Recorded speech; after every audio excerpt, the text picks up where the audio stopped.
me suis posé énormément de questions sur, par exemple, des questions, on va dire, basiques, mais pourquoi il y a autant de différences entre ce qu'on peut retrouver, nous, en banlieue, par rapport à ce qui peut se trouver sur Paris, par exemple, en termes d'écosystème entrepreneurial.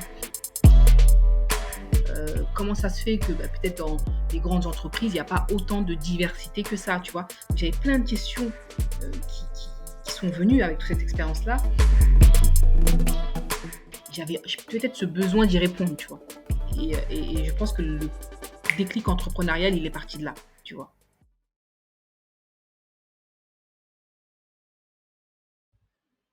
Zo, 1, 2, 3, c'est parti.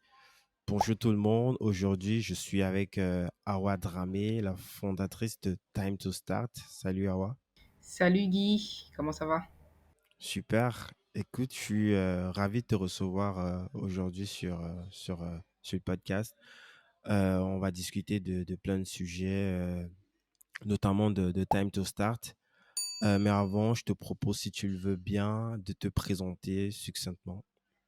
Yes. Alors, déjà, moi, je suis ravie. Merci pour l'invitation. Donc, moi, c'est Awad Ramé. Je suis effectivement entrepreneur et notamment fondatrice de Time to Start, qui est une structure à impact social qui vise notamment à accompagner les porteurs de projets et les entrepreneurs dans les quartiers qui sont issus de la diversité, comme on dit. Et puis, je suis aussi à côté, donc j'ai une boîte de conseil, donc je suis consultante et formatrice. Et puis, je développe différents projets liés à l'entrepreneuriat. Mais c'est vrai qu'une de mes activités fortes, ça reste quand même Time to Start, euh, avec les programmes d'incubation qu'on développe un peu partout. Time to Start, est-ce que c'est une association? Est-ce que c'est un incubateur ou c'est une entreprise en part entière? Alors effectivement, alors c'est un incubateur, enfin c'est un programme en tout cas d'accompagnement. Et Mhm, donc en termes de structure juridique, c'est une association.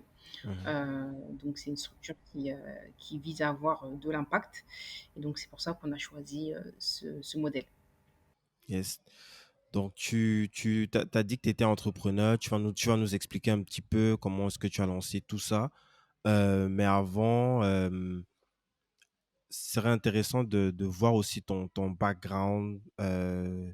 Tu sais, tu as déjà, tu t'es issu d'un milieu entrepreneurial, peut-être tes parents, je sais pas. Alors pas du tout. Honnêtement, si tu m'avais dit il y a, allez, 15 ans, 20 ans, que je serais amenée à entreprendre, je ne t'aurais pas cru. Donc j'étais pas du tout destinée à ça. Et effectivement, je pense que mon parcours, on va dire scolaire a aussi influencé, ma situation actuelle. Et après, c'est aussi, des opportunités, que j'ai pu avoir, un regard aussi sur la société qui m'a donné envie de m'engager.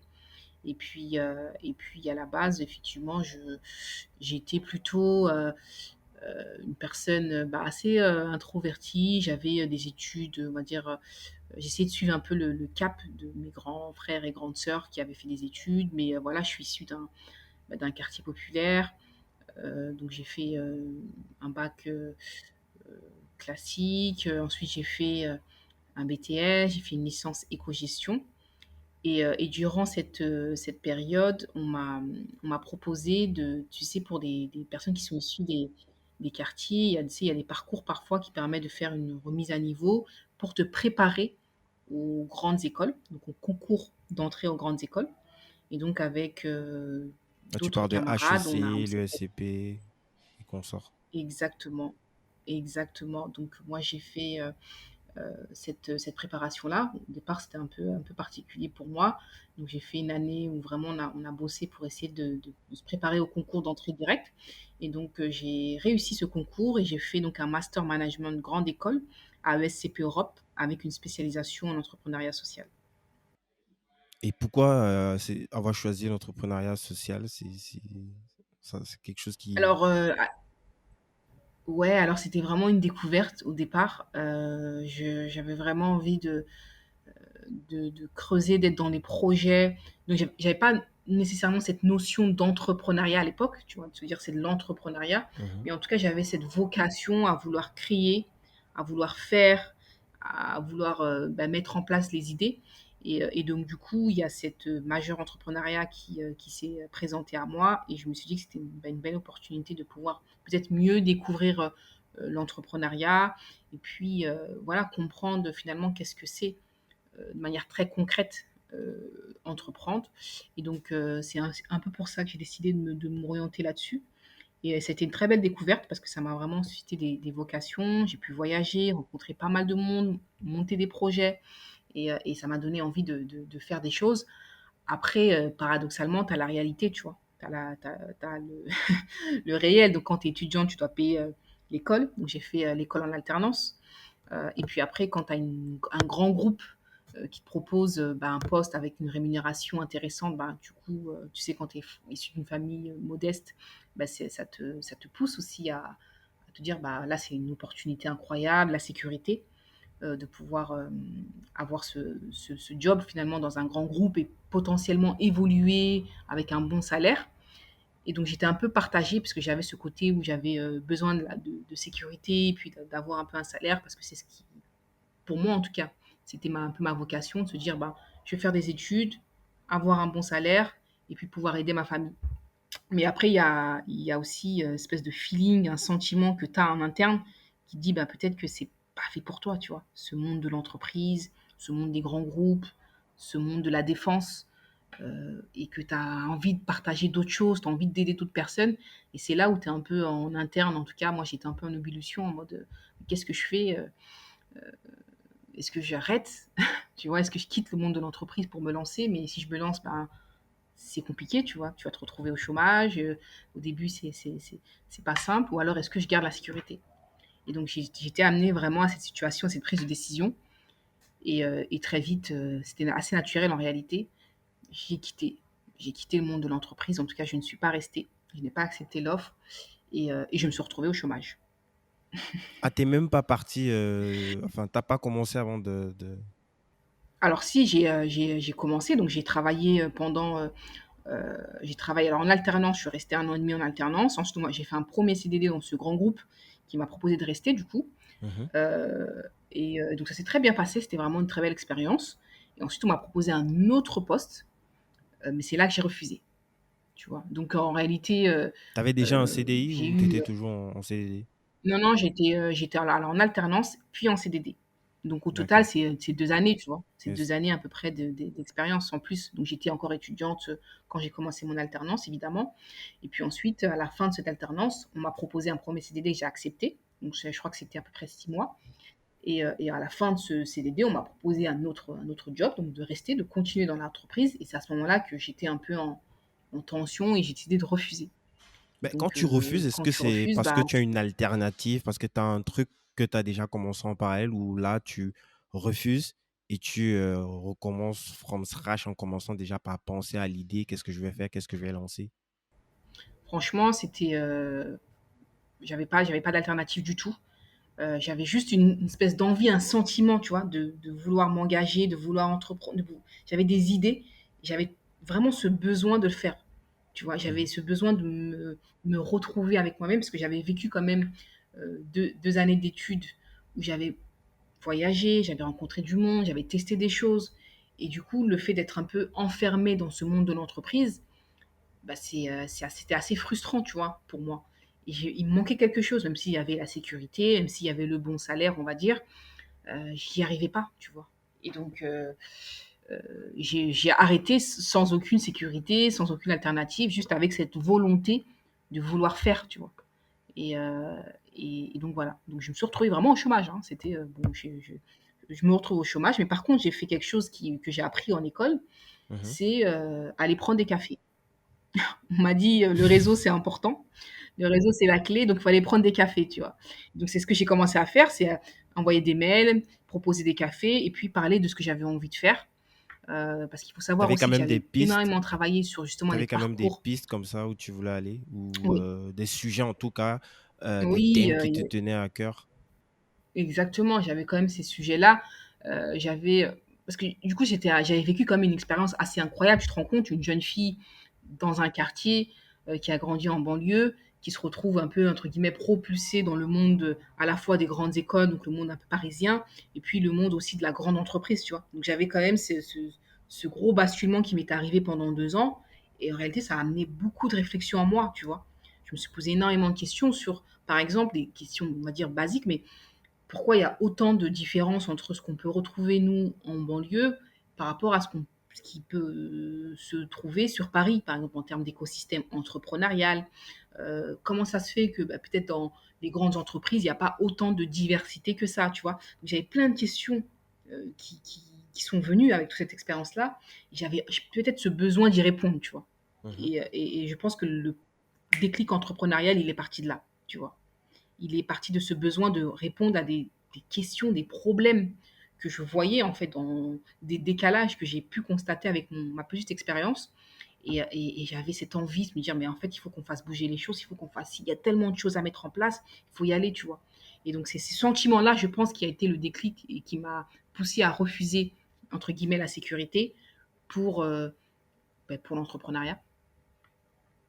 Et voilà, ça a commencé comme ça. Yes. Tu as quand même été heureuse pendant ces 2 années-là. Qu'est-ce que tu apprends? Qu'est-ce que tu apprends pendant 2 années en corpo? Déjà, c'était quoi ton périmètre où tu étais déployé? Alors, j'étais en gestion de projet RH. J'ai énormément appris, déjà même sur moi-même, sur ma posture, parce que c'était vraiment ma première grosse expérience professionnelle. Parce qu'avant, j'étais plutôt des petits boulots étudiants pour dépanner, mais j'avais pas eu vraiment de grosse expérience professionnelle. Et donc, ça, j'ai énormément appris sur moi-même, me découvrir ce que je sais faire, ce que je suis en capacité de mettre en place, prendre confiance en moi. Ça a été très important. Et sur les autres aussi, sur leur manière de réfléchir, sur ma relation avec les autres, sur ma capacité à m'adapter. Il faut savoir que j'étais une personne assez introvertie depuis toujours. Et le fait de basculer comme ça dans un grand groupe avec des responsabilités, ça te sort de ta zone de confort. Et puis à côté de ça, il y avait tout le parcours d'étudiante, pareil, qui a été extrêmement enrichissant pour moi. Donc oui, ça a été un vrai poids. Et je pense que sans cette expérience, j'aurais pas eu le déclic finalement entrepreneurial, tu vois. J'avais pas eu ce déclic de me dire il faut que je me lance, tu vois. Donc ça a été énormément enrichissant pour moi et puis j'en tire que du bénéfice, hein. C'est pour moi c'était une période très positive, une période très positive, même si voilà il y a toujours des hauts et des bas, des moments difficiles. Je sais que ça m'a permis de me construire. Est-ce que... Et après Ouais. Désolé, je t'ai coupé, ça m'a vas-y. permis aussi de Non, ça m'a permis de savoir ce que je voulais faire. Et ce que je voulais faire à l'époque, c'était de m'engager en faveur de l'entrepreneuriat, tu vois. Faire en sorte que les entrepreneurs autour de moi, parce que toute cette expérience, ça m'a permis aussi de voir. J'avais un peu des œillets, tu vois. Je ne savais pas qu'il y avait autant de potentiel autour de moi. Et j'ai fait par exemple un mémoire de recherche sur l'entrepreneuriat issu de l'immigration pour essayer de comprendre un peu quelles étaient les intentions entrepreneuriales des personnes qui sont issues de l'immigration, qui habitent dans les quartiers. Et j'ai vu vraiment tous ces talents, j'ai vu tout ce potentiel. Et je me suis dit, bah, en fait, il faut aller les accompagner, il faut proposer des choses de qualité pour ces profils-là. Et donc, c'est grâce à tout ce parcours, ce processus, que j'ai pu arriver en tout cas, à cette réflexion-là. Est-ce que tu as senti à des moments que tu étais traité différemment? En tout cas, je ne sais pas dans quelle proportion est-ce que l'entreprise dans laquelle tu bossais, il y avait des gens, je ne vais pas dire des gens comme toi, en tout cas des gens, des gens qui de prime abord ne sont pas en tout cas destinés à ces milieux-là, en tout cas qui ne sauraient pas arriver là s'ils n'étaient pas passés par des écoles comme HEC ou l'ESCP. Est-ce que tu as eu à un moment donné des sentiments, en tout cas ce sentiment où tu es un peu comme euh, l'intrus, je sais pas, l'intruse? Oui, alors j'ai eu, alors à différents niveaux, hein, même si pour moi, franchement, l'école de commerce que j'ai fait, elle m'a énormément apporté. Ça a été vraiment une belle expérience. Mais évidemment, tu ressens quand même qu'on n'a pas nécessairement les mêmes codes, la même manière de voir les choses. Mais c'est pas nécessairement un problème. Mais dans tout mon parcours, et je pense que jusqu'à encore aujourd'hui, dans le monde de l'entrepreneuriat, je le ressens encore parfois. Je pense qu'il y a quand même parfois c'est des clichés, parfois c'est des espèces de, je sais pas moi, des pensées un peu fermées ou des choses qu'on peut s'imaginer sur certains profils comme le mien. Donc oui, je le ressens, je l'ai ressenti. Par exemple, quand j'étais en recherche de mes premiers contrats d'alternance, bah, j'ai ressenti ce côté un peu, bah oui, tu es issu d'eux, tu vois. Donc ça, je l'ai ressenti, je le ressens encore aujourd'hui. Et au début, c'est vrai que ça me gênait à certains moments. Maintenant, voilà, je suis passée quand même à un cap où c'est pas que c'est pas important, mais je suis passée, tu vois, je suis passée au-dessus de ça. Tu vois. Je suis passée Yes. au-dessus de ça et je pense que toutes les personnes, notamment les femmes noires, qui veulent par exemple entreprendre, qui ont envie, je sais pas moi, de tel ou tel poste, je pense qu'il faut pas qu'on se bloque, tu vois. Il faut vraiment avoir cette ambition de faire malgré, on va dire, les regards des autres qui peut être là. Quand on a envie, je sais pas, quand on a un projet par exemple, je pense qu'il faut quand même tenter. Maintenant, je pense qu'il faut un peu, entre guillemets, s'imposer, tu vois. Il y a ce Mhm. côté où, en gros, on est là parce qu'on doit l'être, tu vois. Et il faut qu'on assume ce rôle, c'est qu'on le mérite, entre guillemets, ou en tout cas, on a les compétences pour être à notre place. Et donc, il faut prendre cette place, tu vois. Et je pense qu'il ne faut pas se brider par rapport à ça. Yes. Donc, on va parler un petit peu de tes premiers rendez-vous café et tout. Mais est-ce que c'est quelque chose qui est possible de faire lorsqu'on a déjà un carnet d'adresses? Parce que, bon, on est quand même passé par une grande école, donc on a un minimum de réseau. On a quelques pistons, entre guillemets, pour justement provoquer ces premiers rendez-vous café. Mm. Alors, je pense qu'il faut les provoquer. Moi, à l'époque, il y avait moins ces réseaux type LinkedIn, euh, Facebook, Insta. Donc aujourd'hui, on a énormément de facilité de pouvoir contacter beaucoup de monde, donc il faut en profiter. Et je pense qu'effectivement, ça commence par à côté, tu vois, ça commence par un professeur. Moi, c'est comme ça que je l'ai fait. Ça commence par un professeur que j'ai eu, ça commence par un ami, ça commence par l'ami de l'ami, tu vois. Donc, on a tous du réseau déjà. On a tous du réseau de plus ou moins proche et il faut l'exploiter, tu vois. Donc, il faut vraiment en profiter. Il ne faut pas hésiter à aller demander. Et je pense que parfois, on peut être. En tout cas, moi, j'avais cette posture parfois un peu d'hésitation, de peur de déranger. Mais en réalité, si la personne n'est pas intéressée, elle te le dira. Tu vois, tu me disais au début, voilà, j'ai fait ce podcast, je voulais te contacter, je me suis dit, je vais essayer, puis si elle me répond, voilà, c'est très bien, ou si elle ne me répond pas, tant pis. Bah, tu vois, c'est vraiment cette mentalité-là, je pense qu'il faut avoir. Yes. Il faut être en capacité, Donc, entre guillemets, de se débrouiller, quoi. d'accord. Donc, avant justement que tu me parles de ces premiers rendez-vous-là, donc tu peux un peu être plus précis sur, je sais pas, un ou deux sujets qui te tenaient à cœur, que tu voulais éventuellement traiter pendant tes premières expériences entrepreneuriales? Alors, le premier sujet, c'était clairement l'accompagnement des porteurs de projets et des entrepreneurs et notamment hors Paris, c'est-à-dire dans l'écosystème plutôt banlieusard, pardon.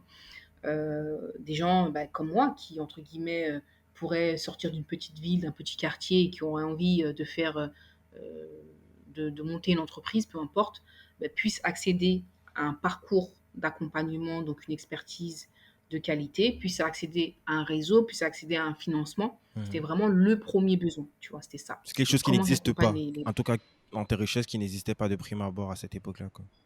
Alors si ça existait, mais pas de la manière, on va dire, que j'estimais pertinent pour les entrepreneurs.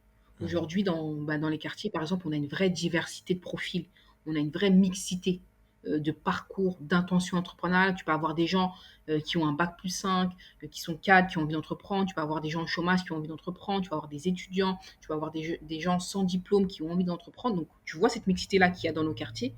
Mais il faut être en capacité de répondre, tu vois. Il faut être en capacité de proposer des offres d'accompagnement, des services d'accompagnement qui correspondent à cette mixité de profils. Et c'est ce qui me manquait, tu vois, à l'époque. Me Mhm. dire, je trouve que c'est pas assez flexible, agile. Et deuxièmement, je voulais aussi un certain niveau en termes de qualité. Je pense qu'il faut quand on parle de l'entrepreneuriat, on parle d'excellence. Quand on parle d'entreprendre dans les quartiers, on parle d'excellence aussi. Quand on parle de monter des projets, il faut que vraiment on hausse le niveau, tu vois. Il ne faut pas qu'on soit dans ce côté où on va aller, tu vois, quémander ou autre. Non, il faut qu'on soit dans une posture où les gens ont envie d'investir chez nous. Et c'est vraiment cette posture-là que j'essaye d'adopter. Yes. Donc, tu parles avec qui? Les premières personnes avec qui tu parles, c'est... Les premières personnes, franchement, je pense que les premières personnes avec qui je parle, euh, je crois que c'est un ancien prof de SCP, hein, avec qui je crois que c'est lui qui nous avait accompagnés sur le parcours entrepreneurial et enfin sur la majeure quoi entrepreneuriale et donc, ouais, je pense que c'est avec lui et puis avec, son assistante ensuite qui me met en relation. En fait, c'est de la mise en relation au fur et à mesure qui me met en relation avec quelqu'un qui est dans l'écosystème entrepreneurial, qui me met en relation avec une autre personne qui monte un même projet et du coup, ça te fait des premières expériences, des premiers contacts, des premières pistes, de travail sur ton projet. Ça te fait aussi voilà, plus de réseau. Donc voilà, c'est les premiers, je pense que les premiers contacts, c'est vraiment des gens que j'ai rencontrés. Tu vois. C'est même pas des gens que je connais pas, que je vais solliciter sur les réseaux, c'est vraiment des gens que je connais et que je pense pertinents pour le projet. Yes. Euh, et après, j'ai eu une première expérience dans l'accompagnement. Et ensuite, bah voilà, au fur et à mesure, tu développes des choses. Mhm. Et là, on n'est pas encore clairement sur le projet Time to Start. Est-ce que tu as lancé des pilotes, tu as testé autre chose avant ou Alors oui, alors c'est surtout via une première expérience, donc dans l'accompagnement des entrepreneurs. Donc j'ai intégré un programme d'accompagnement pour les entrepreneurs, pour avoir de l'expérience, Mhm. pour rencontrer des entrepreneurs, pour apprendre des difficultés. C'est un peu une formation, tu vois, pour moi, pour apprendre, pour voir comment on accompagne, comment on met en place des programmes, comment. Oui, donc c'était un peu une phase test finalement. En tout cas, pour moi, ça m'a permis d'apprendre et de bien structurer par la suite Time to Start. Là, tu es toute seule ou tu as déjà des personnes avec qui tu peux éventuellement te mettre en partenariat? Alors, j'ai la chance d'avoir des personnes qui travaillent avec moi, que j'ai pu embaucher finalement assez récemment. Donc, on a une équipe à peu près de 5 personnes qui travaillent sur le projet avec moi. Donc, ça va de l'accompagnement des entrepreneurs à la communication, à la partie plus En fait, je administrative. parlais au Donc, moment on commence un peu. au moment où tu étais en train de benchmarker Ah, pour. Ah, pardon, pardon. Alors, oui, très bonne question. Donc, au moment où je finalise ma première expérience, donc qui se termine, je m'appuie sur justement les personnes avec qui j'étais durant cette première expérience pour reprendre avec Time to Start, tu vois, pour lancer Time to Start. Après, voilà, il y a eu, on va dire, c'était moi qui avais le lead sur le projet, mais Mhm. voilà, j'étais quand même accompagnée, même si au final ça s'est pas fait, mais j'ai pu bénéficier finalement aussi de leur expérience, de leur expertise pour monter le projet tel qu'il est aujourd'hui. Voilà, j'avais quand même ce lead où j'étais un peu seule, on va dire, sur la partie opérationnelle, mais j'avais des gens autour qui pouvaient me conseiller, qui pouvaient m'aiguiller, qui m'ont donné de l'appui sur le démarrage, avec plus ou moins de réussite. Euh, mais effectivement, j'ai pu, on va dire, capitaliser sur mes précédentes expériences pour m'appuyer sur déjà 2 ou 3 personnes qui étaient autour de moi. Mhm. Yes. Avant de me parler justement du jour 1 de Time to Start, est-ce que tu peux me dire un peu concrètement, à l'issue de cette première expérience, qu'est-ce qui en ressort? Quels sont les grands learnings qui aujourd'hui euh, t'aident à driver Time to Start ou alors inspirent certains éléments que tu as eu à implémenter au niveau de Time to Start? Deux ou trois éléments. OK. Alors, déjà l'expérience que j'ai eue, parce que c'était de 2 ans d'expérience, ça m'a énormément appris sur, déjà les Mhm. profils d'entrepreneurs, sur les modèles d'accompagnement, sur les experts qu'il fallait chercher, qu'il fallait solliciter pour bien accompagner les entrepreneurs. Donc en fait, ça m'a donné une très bonne base, en termes d'organisation, tu vois? De comment on organise l'accompagnement, comment on monte un incubateur. Donc ça m'a donné vraiment cette expérience-là. Et après la question, c'était comment cette expérience-là te permet derrière de construire et d'améliorer, en tout cas, une méthodologie qui soit encore plus efficace pour les entrepreneurs. C'était vraiment, je pense que ça m'a permis surtout d'avoir ça, cette base organisationnelle et savoir bah, qu'est-ce qui est nécessaire pour monter un programme d'incubation. Yes. Du coup, c'est quoi le jour un de Time to Start? Est-ce que la structure avait déjà euh, euh, une présence juridique ou alors tu as d'abord eu à mettre des choses en place avant d'aller créer concrètement la boîte? Bref, parle-moi du jour un de Time to Start selon toi. Comment est-ce que tu as vécu ça, quoi? Ouais, le jour un, je crois que j'ai envie de l'oublier. Le jour un, c'était assez compliqué. C'est assez compliqué parce que j'avais pas d'argent, j'avais pas de salle de formation, j'avais pas de lieu. Donc, c'est un peu bizarre quand tu veux monter des projets d'accompagnement et que tu n'as pas d'espace, tu n'as pas d'argent, tu peux pas payer tes formateurs, c'est un peu compliqué, tu vois. Donc, effectivement, on a commencé à mettre en place des briques sans avoir monté la structure. On a commencé un peu à tester sans monter la structure.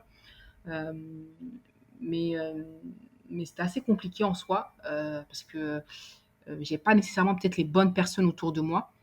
Et c'est vrai que bah, quand tu attends peut-être un peu du soutien et que tu n'as pas forcément, c'est assez compliqué. Et puis quand t'as pas d'argent, en fait, tout court, il faut se débrouiller, quoi. Tu connais, il faut se débrouiller. Il faut On est dans aller le thème chercher, il faut du s'appuyer sur podcast, son quoi. réseau. Les brouillards. Ah bah, c'est exactement ça, c'était vraiment la débrouillardise à 100%. C'était demander à tel que tu connais de venir faire une formation, demander à un tel de te prêter une salle pour faire tes formations, demander à un tel de t'appuyer sur du coaching, voilà, tout ça sans argent. Donc il faut être en capacité de convaincre, tu vois, les personnes de ce que tu fais, de la pertinence de ce que tu fais et que ça va amener quelque chose de plus impactant, de plus fort demain, tu vois. Donc c'est vraiment cette difficulté-là au début, je pense, le jour un, c'est comment tu montes un programme d'incubation sans lieu, sans argent, sans espace et potentiellement avec très peu de formateurs autour de toi. Mais c'est pas impossible parce que aujourd'hui, comme j'ai dit, on peut tester des choses avec peu de ressources. Il faut juste que l'organisation, l'objectif, la vision soit bien posée. Parce qu'avec la vision, tu peux aller convaincre, tu vois. Quand tu as une Mhm. vision qui est bien, qui est clairement définie, tu peux aller convaincre des gens, des personnes de rentrer dans l'aventure avec toi. Donc il faut poser sa vision. Et je pense qu'on a réussi à faire plus ou moins bien au départ. Ça s'est affiné avec le temps. Et après, il faut être un bon, on va dire un bon commercial pour aller, euh, pour aller chercher l'expertise que tu n'as pas en interne et surtout aller la chercher sans nécessairement la payer, tu vois. Donc, C'est-à-dire quelqu'un qui va justement comprendre le projet et accepter de mettre la main dans la pâte, ben, sachant que derrière, tu as parlé d'association, mais est-ce qu'il y a quand même un modèle économique? Est-ce que euh, là, tu parles d'aller chercher justement les ressources, les personnes qui vont venir exécuter le programme, mais les personnes qui vont suivre le programme, comment est-ce que toi, tu pars justement aussi les sourcer? Comment est-ce que tu réussis à les convaincre? Ok, tu as un background, tu es passé par les SCP, mais est-ce que c'est pour autant que forcément les gens vont voir en toi quelque chose qui va les inciter éventuellement à dealer avec toi pour potentiellement essayer d'exécuter leur projet entrepreneurial qu'ils mijotent depuis des mois, des années? oui. Alors, euh, effectivement il faut être en capacité de bien mettre en valeur sa proposition de valeur. Qu'est-ce que tu vas leur apporter? C'est quoi le problème pour eux que tu vas résoudre? Je pense que ce qu'on a réussi à faire au départ, c'est ça, c'est cette bonne communication en disant, ben Et voilà, même où tu les vous êtes trouves, moi je me demande entrepreneur. comment tu fais. Est-ce que tu vas dans les quartiers comme c'est, puis tu parles aux gens en route? Comment est-ce que tu réussis à, à- Franchement, je me suis débrouillée à la mano, hein. J'allais dans les salons, par exemple, j'allais dans les salons, au salon de l'entrepreneur, au salon de tel ou tel quartier. J'avais pas nécessairement de stand. Mhm, J'avais imprimé des flyers mhm, chez le mec d'à côté à 10 euros. Et j'arrivais dans les salons sans stand, je me travaillais et hop, je passais avec mes flyers, je les distribuais. Tu vois. Donc, j'ai commencé à faire mhm, ça. J'ai proposé à certains partenaires, par exemple des missions locales ou autres, de faire des interventions pour parler un peu de ce qu'on fait, pour essayer de challenger les entrepreneurs. Je participais à des événements où je rencontrais les entrepreneurs, tu vois. Donc, j'étais sur le terrain. Franchement, j'étais sur le terrain Ouais. pendant longtemps. J'étais à la rencontre des gens, j'ai changé, j'ai mis les mains dans le cambouis, quoi. Et les gens, oui, j'allais chercher à la main, tu vois. J'allais chercher à la main, je parlais de ce que je faisais, je parlais de nos forces, de quoi ce qu'on pouvait leur apporter. Et après, ben voilà, tu commences à avoir quelques candidatures. Ben après, tu montres ce que tu as fait, tout simplement. Au début, j'avais pas de financement, comme je t'ai dit. J'ai fait une promotion avec les moyens du bord. J'ai montré les résultats. Et après, j'avais des premiers partenaires. Je suis partie voir la région Île-de-France en leur disant, ben, regardez les premiers résultats. J'ai fait un concours qui s'appelle la Fabrica Viva. J'ai remporté. Mhm. Ça m'a donné aussi un grand boost pour le projet. Et après, voilà, c'est step by step. Tu commences à construire des choses, des briques sur ta structure, tu vois. Tu commences Dans avec la ce que première tu peux faire promotion, et tu montres. les professeurs, et ils n'ont pas été rémunérés, si je comprends bien. Je veux dire, t'as pas, en tout cas, je sais pas si on les appelle des professeurs ou comment est-ce que toi tu les appelles, ces Alors, c'est cadres, plutôt oui, des intervenants, des des intervenants? coachs, des formateurs. Donc, effectivement, non, ils n'étaient pas rémunérés. Pour ceux qui suivent justement ces formations-là, au début, du moins pour moi, pour la première promotion, eux, ils payent, bien évidemment. Si oui, ça coûte combien au début? Alors, eux, ils payent pas en direct. Donc, j'ai fait en sorte que, en fait, je fais en sorte que pour un porteur de projet, ton accompagnement soit pris en charge par un partenaire. Tu vois. Donc, c'est pas eux qui vont payer en direct, mais ça peut être un partenaire comme la région, Île-de-France, ça peut être des entreprises qui vont payer pour aider des porteurs de projet à se faire accompagner. Et donc, mes formateurs, pour la première promotion, clairement, ils n'ont pas payé, tu vois. Ils n'ont pas payé. J'ai j'ai vraiment essayé de les convaincre avec ma vision, comme je te disais au départ, et faire Mhm. en sorte qu'ils puissent être convaincus de l'intérêt de ce projet-là, tu vois. Et c'était ça ma difficulté, c'était ça mon objectif principal, c'est de convaincre que le projet que je porte, que l'activité que je porte, non seulement elle va avoir un impact, elle est pertinente et elle répond à un besoin réel, tu vois. Et c'était Mhm. vraiment ces points-là que j'ai essayé de mettre en place.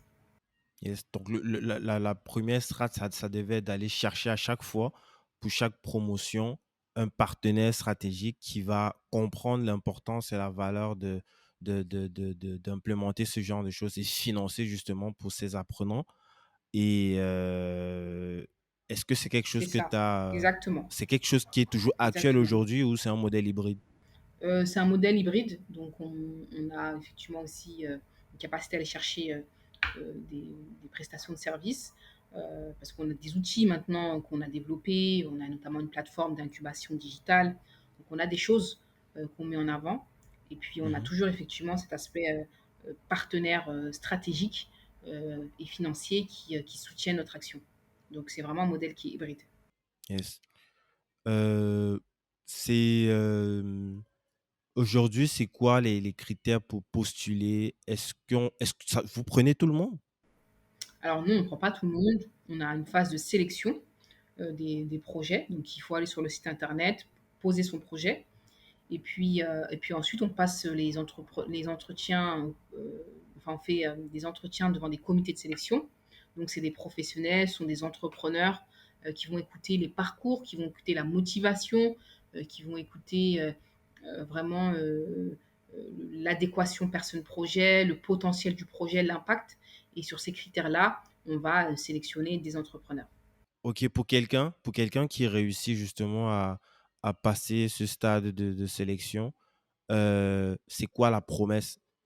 Peut-être pour reformuler la question, est-ce que tu peux me pitcher Time to Start, euh, lorsque, en fait, tout le process de la présélection jusqu'à la validation du profil et l'accompagnement et l'exécution de son projet jusqu'au financement avec les différents partenaires? Parce que j'ai vu là sur votre site, il y a des partenaires vraiment assez intéressants, que ce soit la BPI France, des grosses boîtes comme Accenture, l'Île-de-France. Donc, euh, ben, à toi le micro, tu prends pendant 5 minutes, tu développes un petit peu le process vraiment dès le début jusqu'au bout de la chaîne, quoi. OK. La promesse qui est proposée avec Time to Start, C'est vraiment l'accompagnement, entre guillemets, «personnalisé sur mesure» au plus près des besoins et des attentes des entrepreneurs. Donc évidemment, on a une base, qui est liée, à des ateliers qui sont animés par des experts, à des séances de codev, à du suivi, du mentoring aussi beaucoup, par pair. Et puis, on a cet aspect individuel qui est assez fort chez nous. Donc, on essaie vraiment d'à la fois aller chercher l'expertise dont on a besoin, c'est-à-dire que tout n'est pas en interne. Quand on Mhm. doit aller, je ne sais pas, aller trouver un expert juridique ou autre, bah, on est en capacité d'aller le chercher. Et puis, on a un suivi de l'équipe qui est assez personnalisé, qui est assez présent. Et donc, c'est aussi notre force, c'est cette capacité à la fois de proposer un accompagnement d'excellence qui peut être collectif, mais surtout individuel et personnalisé. Et puis, l'objectif, c'est de pouvoir répondre aux attentes des entrepreneurs. Quand j'ai un porteur de projet qui vient, qui est au stade de l'idée, qui a besoin de structurer son projet, notre objectif, ça va être de l'accompagner à structurer son projet. Quand j'ai un entrepreneur qui dit qu'il veut travailler sur sa levée de fonds, on va lui proposer un accompagnement qui est orienté levée de fonds, tu vois. Donc l'idée, c'est d'être au plus près des besoins et des attentes des entrepreneurs. C'est un peu la force, je pense, des Time to Start et la proposition qu'on souhaite mettre en avant parce que, comme je disais au départ, on a quand même une forme d'intention entrepreneuriale qui est très large, c'est-à-dire que les profils sont très hétérogènes, donc on ne peut pas non plus avoir des accompagnements qui sont trop opaques et qui ne répondent pas à toutes les attentes. Yes. On va revenir sur les différents, tu as dit coach, c'est comme ça que tu les appelles. Avant, je voulais te demander, est-ce que tu peux nous parler un petit peu de deux ou trois profils de la première promotion est-ce que tu peux nous donner un petit peu leur situation aujourd'hui? Est-ce qu'ils ont lancé des trucs? Si oui, est-ce que c'est jusqu'où est-ce qu'ils sont allés? Est-ce que les structures existent encore aujourd'hui? Oui, la première promotion, effectivement, je peux donner des exemples. Bah, la première auquel je pense, Et ça date de quand? Ce serait bien d'avoir un petit peu la date aussi. oui. Alors, je vais donner des exemples. Donc, quand je pense à la première promotion, donc c'était une petite promotion, donc c'est assez facile de pouvoir donner des exemples. Donc, je pense à la fondatrice d'Expanders, Mhm. qui est Ella Atmani, qui a monté une boîte dans la tech, donc qui est une femme entrepreneur dans la tech, et qui a lancé en fait une plateforme de mise en relation entre des experts et puis des entrepreneurs. Et du coup, elle a vraiment créé un algorithme qui permet de faire le matching entre les besoins et les experts. Et donc, son projet avance très bien, enfin son entreprise avance très bien, puisqu'elle a finalisé une levée de fonds tout récemment, enfin il y a quelques temps maintenant. Elle est aussi sur d'autres levées de fonds. Donc, ça s'appelle Expanders, si tu vas aller regarder. C'est vraiment top ce qu'elle fait. Et puis, dans un autre registre, je pourrais te donner aussi le profil de Catherine, qui a monté la Force des Pionnes, qui est en fait un centre d'activité sportive adapté, notamment pour des personnes qui ont subi des lourdes maladies. Donc, elle a ouvert son centre sur le Blanc-Ménil en 93. Et donc, elle a aussi été extrêmement résiliente dans son parcours et son activité est vraiment top. Donc, voilà deux profils d'entrepreneurs auxquels je pense sur la première promotion. Yes. Si on prend un peu le cas de Expanders, est-ce que c'était un accompagnement global ou c'était spécifiquement juste sur la levée de fonds? Alors pour elle, c'était plutôt sur la structuration, parce qu'au moment où elle a intégré notre programme, elle était au début du projet, elle était encore au stade de l'idée, tu vois. Mhm. Donc là, à ce moment-là, l'idée, c'était plus de l'aider à structurer tout le business, quoi. Donc valider la proposition de valeur, valider le business plan, Mhm. valider les besoins, valider même la vision, le projet en lui-même. Donc c'était plus un accompagnement qui était orienté euh, structuration. Yes. Donc, tu as dit que vous allez pas hésiter à aller outsourcer les talents, du moins les coachs qui pourraient éventuellement accompagner vos différents apprenants. Est-ce que tu peux nous parler un petit peu, c'est quoi qu'on retrouve comme profil ou alors comme expertise dans l'écosystème de Time to Start? Alors, nous, notre objectif, c'est d'aller chercher l'expertise qui correspond aux besoins des entrepreneurs. Et souvent, bah, les besoins, ça va être des besoins, par exemple, juridiques, ça peut être des besoins comptables, ça peut être en marketing et com, ça peut être sur les sources de financement, ça peut être sur le business plan financier, notamment. Donc, c'est vraiment toutes ces expertises-là qui sont... En fait, c'est 360, tu vois, Mhm. de l'idée à comment je fixe mes prix, à comment je vais aller communiquer, à comment je, je structure la partie qui est plus, comment dire, financière, comptable, ce genre de choses. Mhm. Et donc, on a des avocats dans notre réseau, on a des experts comptables, on a des marketeurs, on a des financiers. L'idée, c'est, encore une fois, on ne peut pas internaliser toute cette expertise. C'est pour ça qu'on va aller la chercher à l'extérieur. On a des grosses marketeurs. Voilà, on a vraiment des profils assez larges. Et puis, on va la chercher à la fois sur des profils experts. Et puis, on va aussi aller chercher la compétence au sein de grands groupes, puisqu'il y a des grands groupes qui ont cette expertise-là en interne et qui ont envie de la partager avec des plus petites structures. Et donc, nous, notre rôle, c'est vraiment de faire cet intermédiaire entre l'expertise qui est à l'extérieur et les besoins des entrepreneurs qu'on accompagne. Ouais, mais les grands groupes, ça a un coût, ou alors ça fait partie intégrante du partenariat que tu as avec ces grands groupes-là. Parce que s'il fallait qu'un petit entrepreneur de banlieue se paye des services d'un consultant euh, d'Accenture ou de Mazar, bah, ça. Alors nous, par exemple, on a des partenariats avec KPMG ou avec Accenture. Donc effectivement, c'est nous qui gérons le partenariat, là, le lien finalement entre l'entrepreneur et le grand groupe. C'est nous qui allons structurer la mise en relation. C'est nous qui allons chercher l'expertise nécessaire. C'est notre métier en fait. C'est vraiment notre métier d'aller chercher l'expertise en fonction des besoins. Yes. Et aujourd'hui, vous avez combien d'apprenants à peu près en 2022? Qui sont en cours d'accompagnement.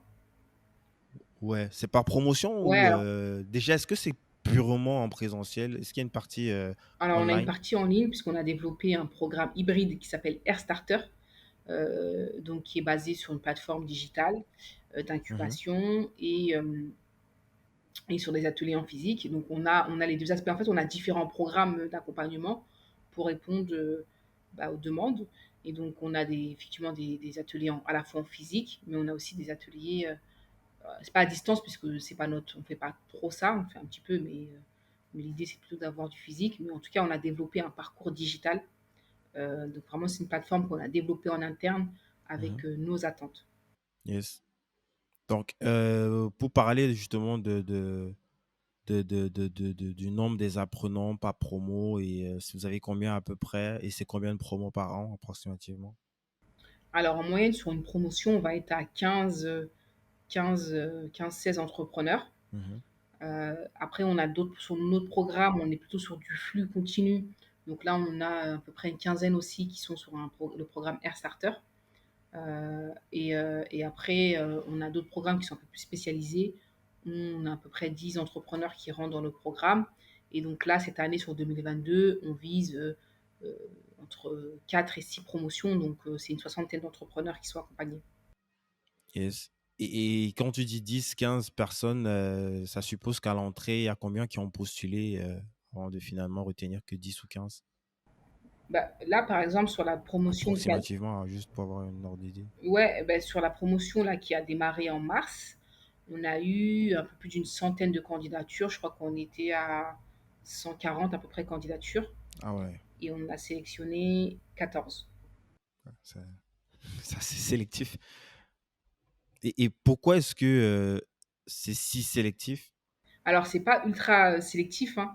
L'idée, c'est plutôt de pouvoir répondre aux entrepreneurs, enfin de pouvoir donner une réponse aux entrepreneurs. Donc, sur les 140, pour l'instant, on a sélectionné 14. Peut-être qu'on va en sélectionner un peu plus par la suite. Donc, on a fait passer, je sais plus, une vingtaine devant le comité de sélection. Donc, on a sélectionné 14. Donc, c'est pas ultra sélectif. C'est juste qu'il y a des moments où on ne peut pas répondre à certains besoins. C'est-à-dire que si notre accompagnement il n'est pas adapté, on ne va pas intégrer l'entrepreneur. On va l'orienter vers une autre structure qui pourra proposer quelque chose de plus pertinent, tu vois. Ouais. On n'est pas dans un côté où on veut être ultra sélectif, c'est pas du tout notre positionnement. Au contraire, on veut juste répondre aux besoins. Et quand on sait que bah, on n'est pas le meilleur dispositif pour accompagner tel ou tel profil, bah, on préfère l'orienter vers un autre acteur. Ok. J'ai quelques questions encore pour toi. Déjà, c'est quoi le plus difficile en fait dans ton job actuellement? Le plus difficile, bah, moi, je suis dans l'humain. Je suis dans l'humain et donc c'est des rencontres au quotidien, c'est des retours des entrepreneurs. C'est parfois des difficultés aussi, donc on va dire qu'il faut aussi engranger un peu tout ça et être en capacité de prendre du recul. Mhm. Et après, moi, je suis sur beaucoup de choses en même temps, parce qu'on n'est pas une grosse équipe non plus, donc je suis en charge de piloter la stratégie partenariale. Donc il y a beaucoup de choses qui tombent. Donc je pense que c'est le côté un peu, enfin, ce qui est difficile, c'est de pouvoir, ouais, c'est de pouvoir tout gérer, enfin, en tout cas, être en capacité de pouvoir s'entourer peut-être des bonnes personnes pour éviter justement d'avoir à tout gérer. Et puis, parfois, les parcours des entrepreneurs qui ont des parcours qui sont forts, bah, il faut aussi être, il faut être à l'écoute, il faut être en capacité de pouvoir y répondre. Donc, c'est beaucoup d'énergie, tu vois. Ça prend beaucoup d'énergie. Yes. T'as dit que tu, tu te payes quelque chose. C'est vrai que c'est une association, mais est-ce que toi, tu te verses un salaire? Alors, moi, je suis entrepreneur à côté, donc j'ai ma boîte de conseil. Euh, j'ai une boîte de conseil et de mise en relation aussi. Donc, je suis salarié de ma boîte à moi, pas de l'association. Ah, ok. Ta boîte de conseil qui est, j'imagine, partenaire de Time to Start parce que forcément, parmi les membres parmi les apprenants, il y aurait éventuellement besoin de faire des mises en relation et c'est là où ta boîte pourrait éventuellement intervenir. Entre autres, à part les clients que tu Alors non, offres, quoi. c'est pas du tout connecté. La boîte dont je te parle là, elle n'est pas du tout connectée avec l'activité Time to Start. C'est vraiment une activité à part euh, où il n'y a pas de lien, où je mélange pas les deux, en gros. Mhm. Et donc c'est vraiment à part et des missions que moi je fais à côté. Et comment est-ce que tu fais pour gérer tout ça? Déjà que l'association, c'est pas du tout évident. Écoute, T'as- deux fois, ah, je sais pas, je me pose des questions. ok. Yes. Ah ouais, bah, dis-moi, comment est-ce que tu progresses aujourd'hui? Comment je progresse? Alors, je pense qu'il faut garder une forme d'humilité parce que moi, je suis encore très loin de ce que j'ai envie d'atteindre. Et donc, il faut être toujours dans ces... Quand je parle d'humilité, c'est ce côté un peu apprentissage. Il faut toujours se dire qu'on a toujours à apprendre. Et j'essaie d'apprendre au quotidien, à la fois des personnes qui m'entourent et Mhm. puis de ce que je peux avoir comme outil à l'extérieur. Et donc, c'est ma manière pour moi de progresser, c'est l'apprentissage constant et l'amélioration. J'essaie de me remettre en question régulièrement et me dire qu'est-ce que je peux faire de mieux qu'hier et puis être à l'écoute, tu vois, être à l'écoute des remarques, des retours des entrepreneurs, des partenaires. Je pense que c'est important.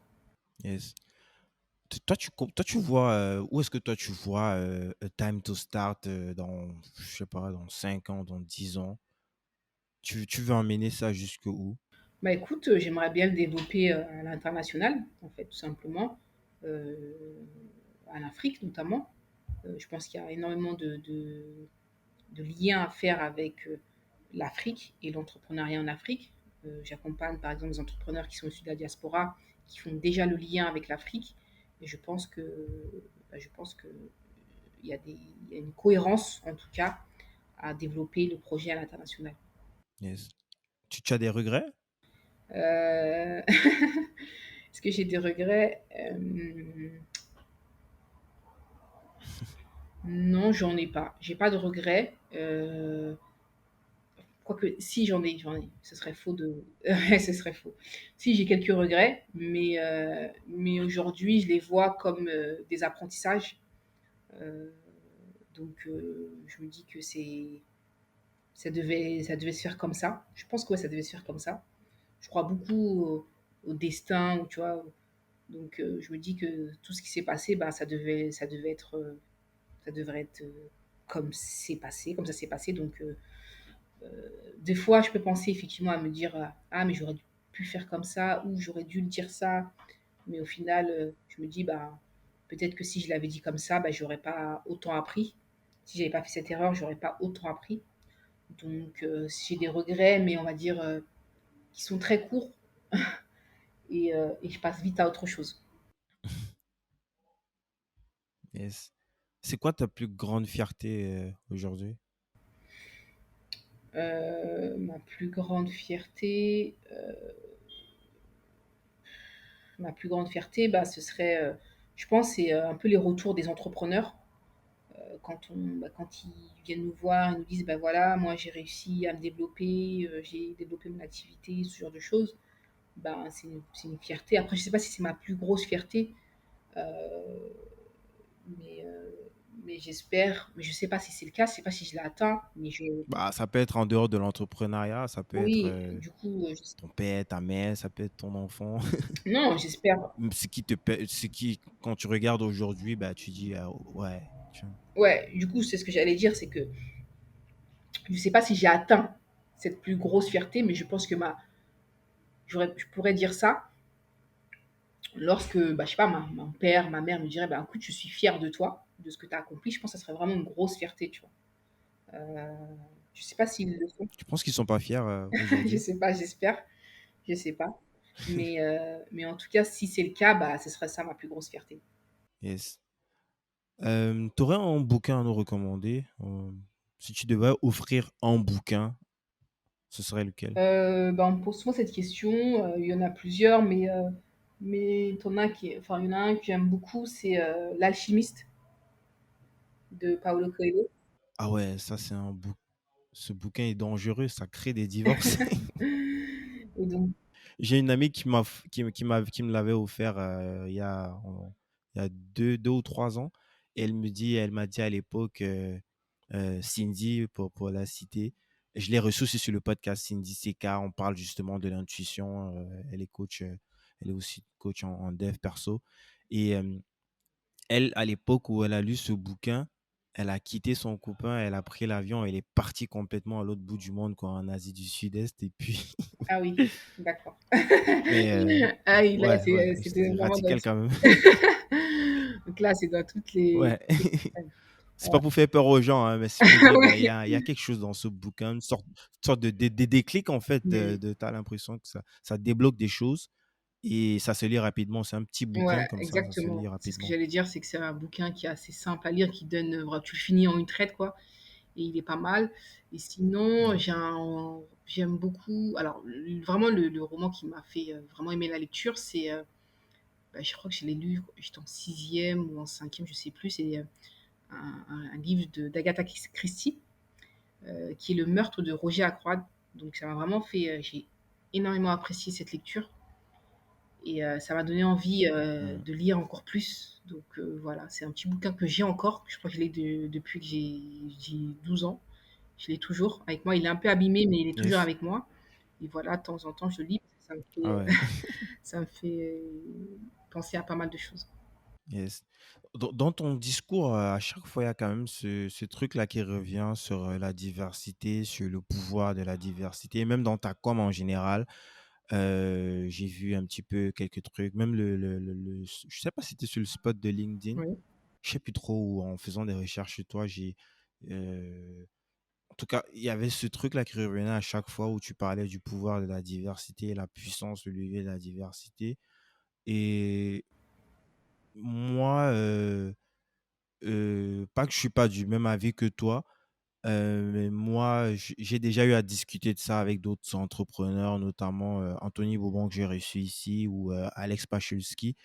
Les quotas, est-ce que toi, tu penses que le fait de mettre des quotas, on en a parlé même aussi avec Grégory Pouy de Vlan, est-ce que le fait de mettre des quotas, c'est aussi une forme de réponse ou alors ça peut être quelque chose de pervers qui pourrait complètement retourner le système à l'envers par rapport à ce dont on essaye de résoudre comme problématique actuellement?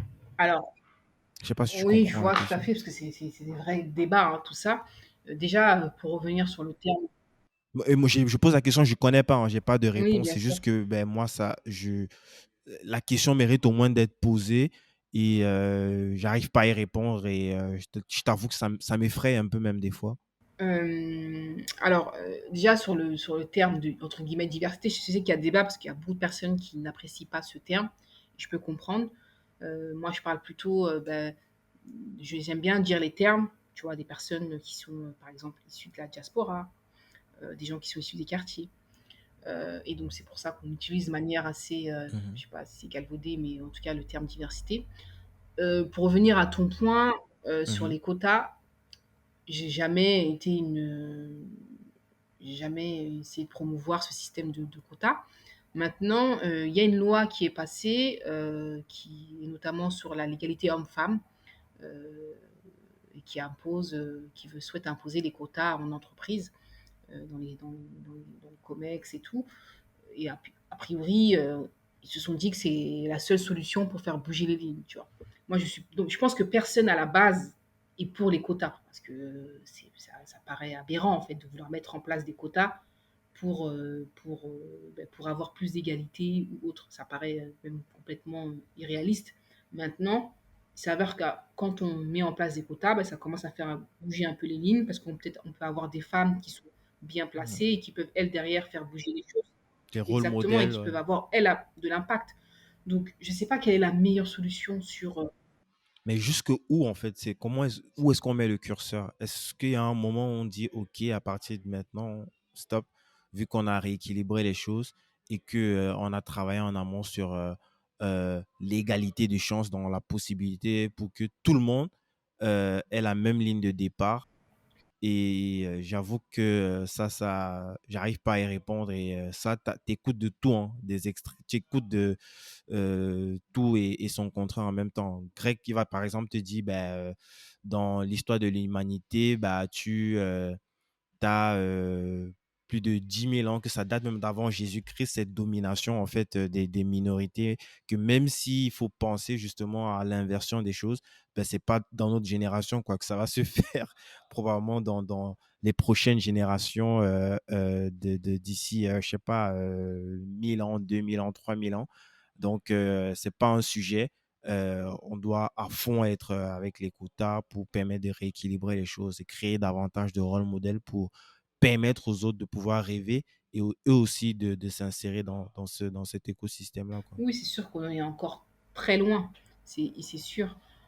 Donc, je sais pas, j'espère qu'on n'aura plus ces débats dans quelques années, même si, bon, j'en doute, mais j'espère qu'on n'aura plus effectivement à mettre ces points-là sur la table, qu'on n'aura plus à créer du contenu lié à la nécessité de travailler sur plus de diversité, sur plus d'égalité, des chances. Donc, on espère qu'un jour, on n'aura plus besoin de structures comme les nôtres pour avoir. On espère bien. Maintenant, on sait qu'aujourd'hui, on en est encore très loin, tu vois. Et donc, la question, c'est qu'est-ce qu'on fait. Mhm. Et c'est vrai que moi, je ne suis pas trop dans l'idée de faire des débats sur qu'est-ce qu'il faut faire. Moi, je suis plus dans une optique d'être dans l'action, donc de tester des choses. On teste, on voit ce que ça donne. Ça Action. marche pas, on change, on modifie. Donc je sais pas quelle est la meilleure solution, tu vois. Moi j'ai des idées, je sais pas si ça marche ou pas, Yes. mais en tout cas je suis plus dans une optique de d'essayer, de mettre en place, de faire changer les choses et voir ce que ça donne. Et puis si ça marche pas, tant pis, on recommence, tu vois. Et donc on peut faire 10 000 débats sur est-ce qu'il faut des quotas, est-ce qu'il faut pas de quotas, est-ce que il faut imposer des choses ou pas, est-ce qu'il faut promouvoir. On ne sait pas en réalité. C'est que le terrain qui peut parler. C'est comme quand on entreprend un projet. C'est pas un business plan qui va te dire que ça va marcher ou pas. C'est le terrain, c'est le marché, c'est le client. Et donc, quand on est dans des politiques Mhm. comme ça, je pense qu'il faut essayer de mettre en place des choses.